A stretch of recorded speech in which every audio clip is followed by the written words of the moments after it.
how are you today? Welcome back to the channel. I want to thank you guys for coming back to the channel. My name is SavingsFashionista. She is I am her. And you have arrived to Nista's Nation. And over here we do mainly things fragrances, whether it be body or home. So first, you guys, I just want to thank Nista's Nation for all the love and support. I thank you for your responses in regards to my last video. If you have not checked out that video, it was really a question that I posed. I'm thinking about doing this edition sometimes, not all the times, just only when I need to push through it. Because like I said, a lot of times it's just difficult for me to get off work, get home, get everybody situated, then get myself situated and do content, whether it be perfume, hauling, or whatever. It just takes time. So what I wanted to do with some of the fragrance hauls that I want to share, because I kind of like have that stuff programmed in my head, it's easy for me to talk about it.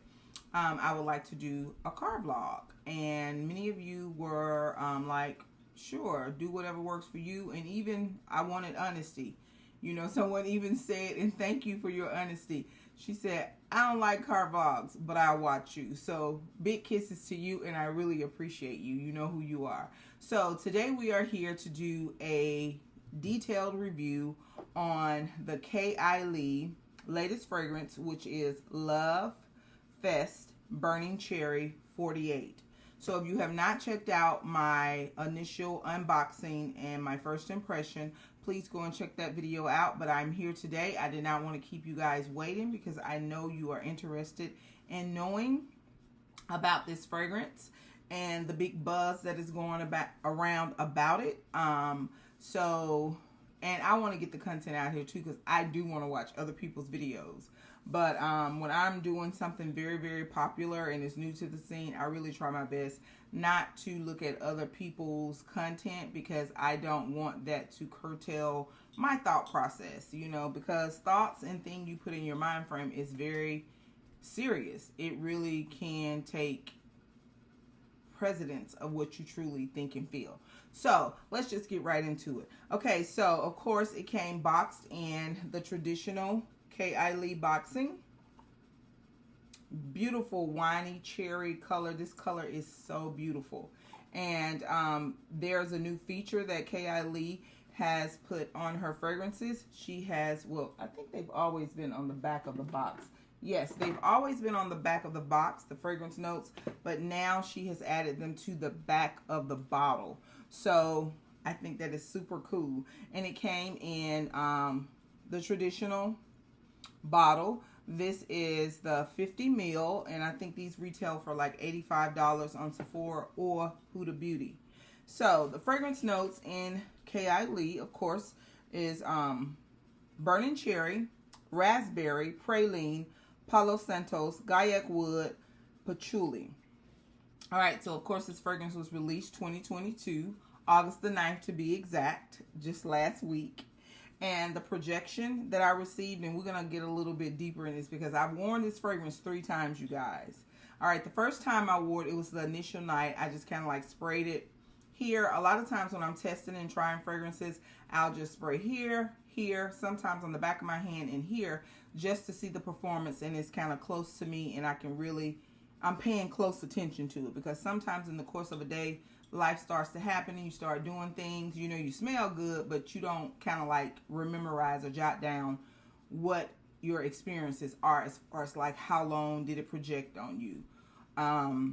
Compliments are easy to remember because we all love those, or what the longevity was of the fragrance, things like that. So the first night I wore it, I liked it. I really did. I was enjoying it, but I really didn't get to tell the longevity or the projection because I took a shower probably a couple of hours after. So that next day, I did wear it that very next day, and I was totally surprised on that day because my projection rate, meaning that I could smell myself without doing nose to skin or nose to fabric, I could smell myself at least 6 hours, you guys. Now, word in the fragrance world is that it doesn't last long. So that's why it's very important that we try to get samples and tried and true just to see what it's giving and put your own experience on it. So, but I do want to come and share because I know a lot of my nieces rely on me to try to, to give them an ideal of what to expect. So that's what I'm here for.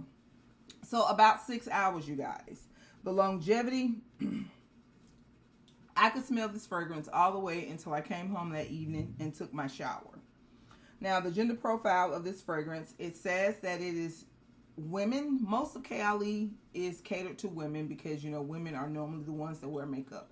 But because fragrance is so subjective and people wear what they desire to wear, it could also be a unisex fragrance. And I think that it's pretty neutral. It's kind of balanced. I could see a gentleman wearing this, and he rock it. Maybe if he mix it with something else that's probably a little bit more woody. But it's nice. And I think it's pretty balanced as far as the gender. All right, so the fragrance class is a fruity, woody amber fragrance. And the brand class is niche. It's niche. Anytime a fragrance company only sells things like fragrance, and Kayali, that's all she has is fragrance. She is connected to Huda Beauty, but Huda Beauty is his makeup entity, and then you have Kayali as the fragrance. Just kind of like how Mason Margiela does. Mason Margiela is this big posh designer as far as the clothing world, and then he has his replica brand, which is the fragrance. So it is considered to be a niche brand fragrance. Now, you guys, this is what I want to talk about. I wore this fragrance the very next day. I don't know if I had become nose blind to it or if it was just the way that I applied it. I thought that I applied it the same way as far as my clothing. I know that I did as far as my skin because that's routine. I don't really spray fragrances on my neck because my neck gets really irritated quick. So I put it in the plus points here, here, here. I don't rub. I have gotten out of that habit. And I spray in this plus point, and I go up and down my arm. And then I just do an all over spray. Now, the first day that I wore it, I had this little crop jacket on. I had this on with a dress. I just got this out of my soiled clothes, my hamper. I still smell Love Feast on this in this jacket. I can still smell it. And I think I wore this on Wednesday. Today is Friday. I still smell it, you guys. So, what I have discovered and learned, I do think that some perfumes, they really mix and go in really well with particular fabrics. Now, this is not like a denim fabric. I guess it would be like cotton polyester blend. But I have also had this experience with like a denim jacket. So I do think that some fragrances, some fabrics hold fragrances longer. And I have heard content creators say that they don't even spray fragrance on their skin. They don't want to get all those different compounds and chemicals inside of their body, and that's totally understandable. They don't spray it on their skin. So on that particular day, I got a better performance. That next day that I wore it, I did not get that same performance. By the time I got to work, I put my fragrance on around 6:30. By the time I got to work, probably around 7:30, I had to do a sniff check. I could not just smell it. It was just not openly projecting.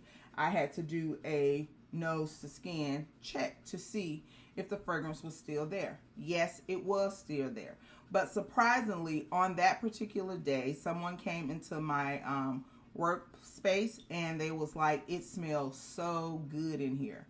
So I was like, what does it smell like? Because I love when someone comes into my workspace and they say it smells good. And I'm thinking to myself, is it me or is it the wallflowers? So she then said it smells perfumey. It got like a hint of cherry. So I knew then she was smelling the Love Feast. Now I told you all the time, my grandmother always told me, when you can smell yourself, I like to smell myself because I bought the fragrance. I want to enjoy the scent of it. She always tell me, when you smell yourself, you have too much on. But when you don't smell yourself, those are the times that people tend to tell you that you smell really good and other people smell you. So not only did I get one compliment that day, I got two. I left work and I ended up having to go, I think I went in Publix. No, it was CVS that I went into. And the pharmacy tech was like, oh my God, you smell so good. So I think all in all, with those combinations of my own personal experience of smelling it all day and that second day of people giving me compliments, I would say that the lasting power for this, it is Kayali worthy. I mean, she did a grand job on this. This is a very beautiful fragrance. If you're off into the heavy cherry note, you would definitely like this. But let's stop right here before I end the video, because I do want to answer the question in the air. Do I think that this is a dupe for Tom Ford's Lost Cherry? Does it smell like Tom Ford Lost Cherry? Yes, it does. However, the thing with me is, you know, when I did my this or that, I think with the BDK and the Lost Cherry, if you have not seen that video, check that out. I explained to you that I like Lost Cherry in the beginning, but it's something about Lost Cherry that makes me think of hair grease. I don't know if it's the Peru Balsam, the benzoin, the sandalwood, the cedar, or whatever it is in those bottom notes. I don't know what it is. Now, you're going to see on Tom Ford's website, it says black cherry, tonka bean, and almond. And if you keep reading, you will see something about jasmine sambac. I do think that some companies, they don't tell all of their ingredients so that they don't have to worry about people duplicating it. But Fragrantica, I think it's called.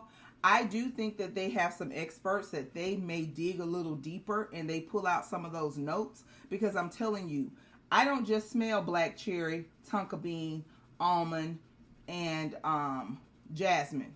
I don't just smell that in Lost Cherry. It is something very woody, something like a piney wood, like a balsam or a clove or a cedar. It's something in there. They may not want to tell us, but I know my nose and I know sense. So it's something in there. So to answer the question, because I had someone in my comments to say that the same thing that I was explaining about the Lost Cherry, they notice and they do not like that about Lost Cherry either. So if you don't like that overly piney, woody, like foresty note in Tom Ford, I think that LoveFest would be a very great replacement for Tom Ford's Lost Cherry. No slights to Tom Ford Lost Cherry. It's just not for me all the time, because like I said, there are times where I have smelt that fragrance and I have actually gotten nauseous, you know, sick. It's just the combination of the notes, they just don't agree with me at all times. I did not at all experience this or experience that with the Love Feast. So initially in the opening of Tom Ford, yes, this is what you get for the duration of the fragrance. So if I had to pick one over the other, I would definitely pick the Love Feast. I think Kayali did a grand job. This is a beautiful fragrance, and I am looking forward to continuously wearing it. I want to see what it really gives in the colder months when I mix it in with some of my layering combos, and I'll let you guys know what I discover and what I like. And do not forget, you, yes, you are great. See you in the next video. Bye-bye.